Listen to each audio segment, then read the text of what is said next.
everybody, this is Preeti Sharma and welcome back to Preeti Learning। आज हम chapter number 4 class 7 का finish करने वाले हैं, डेट इज सिंपल इक्वेशंस। इसकी एक वीडियो बनी थी जो लास्ट वीडियो है वो, उसमें हमने 3 टॉपिक बेसिकली कहें तो चैप्टर मोस्टली हमने उसमें कवर कर लिया था। ये वाली वीडियो बस प्रैक्टिकल क्वेश्चंस के लिए है, ठीक है। अभी हम आज रिवाइज कर लेंगे जो हमने पीछे पढ़ा था वो भी, और अगर आपको डिटेल में पढ़ना है तो डिस्क्रिप्शन में लिंक मिलेगी उस वीडियो की, you can go through that, ठीक है। तो स्टार्ट करते हैं। सबसे पहले रिवाइज करते हैं। रिवीजन में हमें क्या करना है, सबसे पहले वहाँ हमने वेरिएबल पढ़ा था, तो वेरिएबल में हमने पढ़ा था जिसकी क्वांटिटी चेंज होती रहती है, for example X Y Z, है ना, एम एन ओ एक्सेट्रा। उसके बाद हमने पढ़ा था कांस्टेंट जिसकी वैल्यू चेंज नहीं होती, दैट मीन्स जिसकी वैल्यू ऑलरेडी डिफाइंड है, फॉर एग्जांपल 1, 10, 17, 18 एनी नंबर, ठीक है। उसके बाद पढ़ा हमने टर्म में हमने पढ़ा था जो वेरिएबल और कांस्टेंट आपस में मल्टीप्लाई होकर बनाते हैं, या फिर अकेले कांस्टेंट या फिर अकेले वेरिएबल। उसके बाद हमने पढ़ा था एक्सप्रेशन में हमने पढ़ा था जब टर्म्स आपस में ऐड होते हैं या सब्ट्रैक्ट होते हैं, है ना, जब किसी ऑपरेशन से 2-4 टर्म्स आपस में जुड़ते हैं तो उसे एक्सप्रेशन कहते हैं, ठीक है। तो ये उसमें हमने पढ़ा। फिर हमने पढ़ा इक्वेशन में हमने पढ़ा था कि किसी भी एक्सप्रेशन के आगे इक्वल्स टू साइन लगा के अगर हम उसकी वैल्यू लिख देते हैं तो वो बन जाती है इक्वेशन, ठीक है। ये था इक्वेशन में। उसके बाद हमने पढ़ा था ट्रांसपोजिंग, ठीक है। ट्रांसपोजिंग में हमने पढ़ा था कि in any equation if we are about to solve the equation then we keep the variables at left side, ठीक है, and the constant at right side. ये पढ़ा था हमने। तो वेरिएबल और कांस्टेंट साइड मतलब कि उनको लेफ्ट और राइट साइड में डिवाइड करके हम क्या करते हैं, वैल्यू निकालते हैं।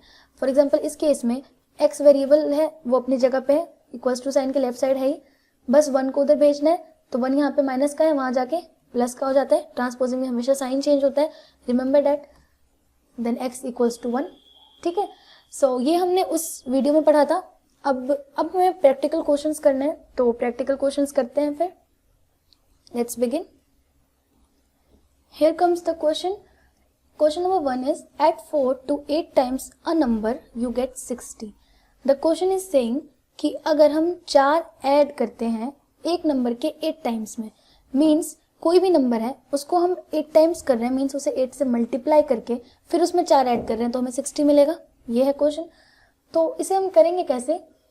सबसे पहले क्वेश्चन समझने का तरीका क्या है। यहाँ पे बात हो रही है एक नंबर की, ठीक है, तो हमें वो नंबर पता नहीं है, that means it is a variable, उसे हम x ले लेते हैं। So how will we write, will write let the number be x, ठीक है। Now according to question 8 times a number का मीन्स 8x, है ना, 8 into X, 8 times x। If we add 4, यानी कि इसमें हमें करना है 4 को add. Now the question says add 4 to 8 times a number, 8 times a number में 4 ऐड किया मैंने, देन यू गेट 60, हमें मिलेगा 60। So here we get the equation, बन गई इक्वेशन। अब इसे सॉल्व करना है। So 8x is equals to 60 minus 4। I hope you get कैसे, प्लस 4 है, ट्रांसपोज होने के बाद माइनस 4 बन जाएगा। Here we get 8x is equals to 56 and x equals to 7, है ना। एट 8 यहाँ पे आएगा तो डिवाइड हो जाएगा और 7, x इक्वल्स टू 7 हो गया, ठीक है। ये था सॉल्व करने का तरीका और इक्वेशन कैसे बनाई जाती है यहाँ पे हमने सीखा, ठीक है। नेक्स्ट करते हैं question number 2। 1/5 of a number -4 gives 3। एक नंबर का 1/5 करो और फिर उसमें से माइनस करो 4, we will get 3। So how to do a number, so will write let the number be x। Now the question says 1/5 of a number, यहाँ पे नंबर क्या है x, -4 gives 3। समझ में आया आपको। 1/5 of x -4 gives 3। Now what does this of mean? I hope BODMAS में आपने पढ़ा था एंड यू रिमेंबर, यहाँ पे ये जो o होता है इसका मीनिंग होता है ऑफ और इसका मीनिंग होता है multiply. So 1/5 multiplied by x -4 gives 3, that means x over 5 -4 gives 3। Now how will we do? एक ही तरीका है क्या, कांस्टेंट को उसके जगह पे भेजते, चलिए भेजते हैं। x over 5 इक्वल्स टू 3 और -4 वहां जाके +4, ठीक है। Now x over 5 equals to 7 and x equals to 35। कैसे हुआ, यहाँ पे ये जो 5 है डिवाइड हो रहा है, ट्रांसपोज होने के बाद हो जाएगा मल्टीप्लाई, ये हो गया, ठीक है। सो ये इस तरीके से सॉल्व किया जाता है क्वेश्चंस, ठीक है। आई hope you got the point. Next करते हैं, एक क्वेश्चन और सॉल्व करते हैं।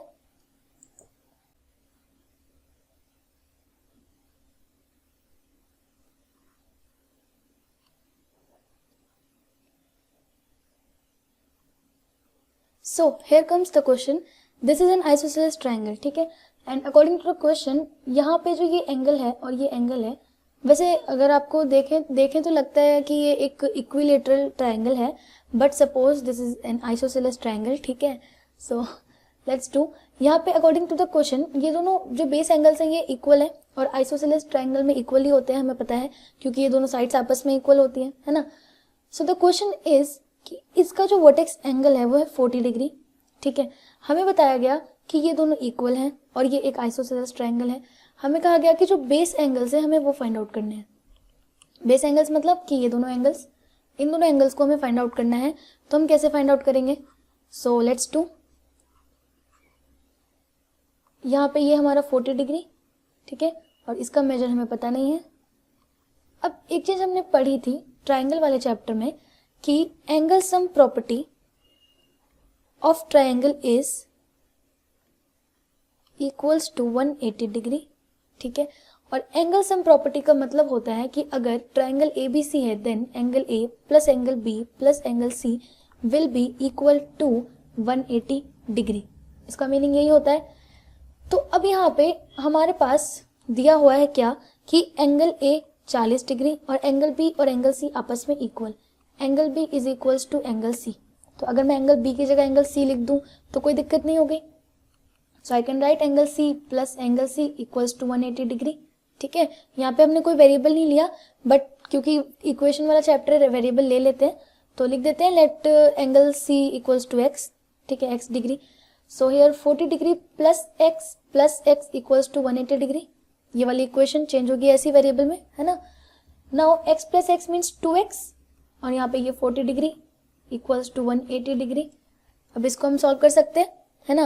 आप पॉज करके भी सॉल्व कर सकते हैं, वैसे मैं कर ही देती हूँ। ये हो गया 2x, इस कांस्टेंट को हम भेजेंगे इसके घर, तो ये हो गया -40 डिग्री, क्योंकि यहाँ पॉजिटिव है ना। तो 2x इज इक्वल्स टू ये हो गया 140 डिग्री। अब ये 2 यहाँ मल्टीप्लाई हो रहा है, वहां जाके होगा डिवाइड, और डिवाइड होके हमें देगा 70 degree. So we get the answer x equals to 70 degree, ठीक है। And according to the answer we wrote x equals to angle C था, यानी कि angle C equals to 70 degree. So angle C अगर 70 degree हो गया तो angle B angle C दोनों इक्वल थे, तो ये भी 70 डिग्री हो जाएगा, है ना। सो इसी तरह से था, इसी तरह से करना था, और आगे के सारे क्वेश्चंस भी ऐसे ही हैं, कहीं कोई दिक्कत नहीं होगी, क्योंकि बस हमें क्वेश्चन को ध्यान में रख के इक्वेशन को बनाना है और ध्यान से करना है, ठीक है। तो एक लास्ट क्वेश्चन कर लेते हैं और उसके बाद आप लोग अपने टेक्स्ट बुक के क्वेश्चंस खुद सॉल्व कीजिएगा, और कहीं दिक्कत होगी तो फिर मैं हूँ, है ना। So let's do one more question. Here we get the question. The question says people of Sundargram planted trees in the village garden. Some of the trees were fruit trees.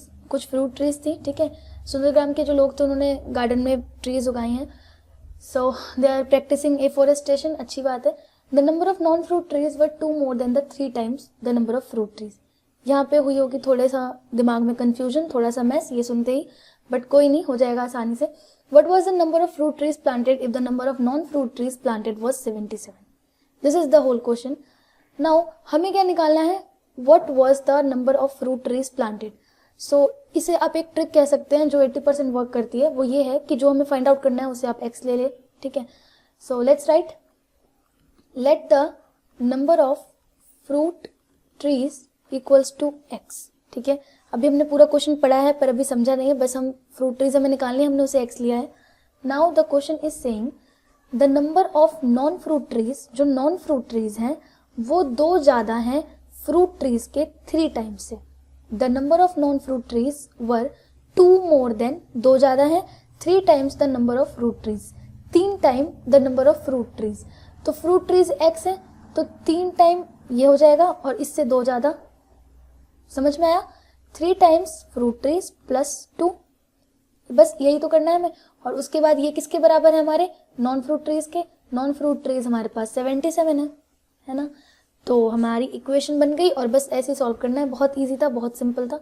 देखने में बड़ा लग रहा था, इतना बड़ा सा था, है ना। और अगर इसे मैं खुद से लिखती तो ये और बड़ा लगता है, इसलिए मैंने ऐसे दिया आपको। तो अब इसे करते हैं, ये हमारा कांस्टेंट वहाँ जाके नेगेटिव हो जाएगा क्योंकि यहाँ पे पॉजिटिव है। So we get 77 minus 2, here we get 3x equals 75 and then x equals 75 divide by 3। Divide क्यों होगा, क्योंकि 3 वहाँ मल्टीप्लाई हो रहा है। नाउ x इक्वल्स टू, इसे जब हम डिवाइड करेंगे विल गेट द आंसर 25। इसका मतलब क्या हुआ, जो फ्रूट ट्रीज है वो कितनी है 25। x बराबर फ्रूट ट्रीज था ना, x बराबर क्या है 25। हम चाहे तो अपना आंसर चेक भी कर सकते हैं। अकॉर्डिंग टू द क्वेश्चन क्या था कि इसका 3 टाइम्स करो और उसमें 2 ऐड करो तो हमारे नॉन फ्रूट ट्रीज आएंगे। तो 25 का 3 टाइम्स किया 75, 2 ऐड किया 77, आ गया हमारा नॉन फ्रूट ट्रीज। ठीक है, तो ऐसे ही करना है, सारे क्वेश्चंस ऐसे ही करने हैं, इसके अलावा कोई डिफिकल्टी नहीं होगी। इन केस होती है देन आप मुझे बताइए, फिर मैं उसको सॉल्व करती हूँ। और अगर आपको कोई टॉपिक दोबारा पढ़ना है तो मैं वीडियो दोबारा भी बना सकती हूँ। ठीक है, so till then take care and goodbye. Next chapter फिर करते हैं नेक्स्ट वीडियो में।